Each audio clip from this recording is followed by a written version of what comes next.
Hôm nay mình review cái bộ ép cốt pin 12 tấn mà ECT 12042 này. Cái này thì có gồm bao khuôn ép là 12 bộ từ 16 tới 400 ha. Cái đầu này là bên trong này, lợn này là làm bằng anti-mon này. Có một lớp cao su cách điện. Đây, lớp cao su này cách điện là đẹp. Pin 18V Makita. Đây. Đây là pin Makita. Có báo pin này. Đây, hết pin sao? Đó, báo pin này. Rồi, bây giờ bên này thì nó sẽ có cái đồng hồ dừng có cái đồng hồ này nè. Đây. Cái đồng hồ này là nó sẽ hiển thị cái số lần bấm này, tức là lượng pin báo này, bấm thử đi, bấm pin.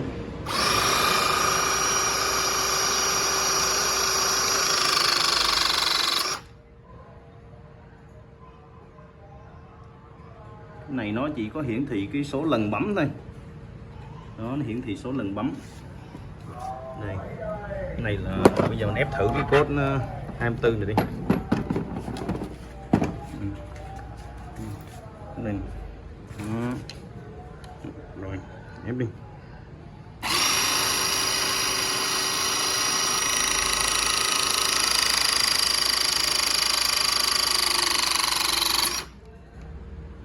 Rồi, từ nhả về dùng mạnh nè.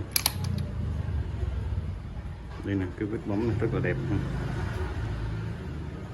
Rồi bấm thử cái xích lên, cầm. Rồi.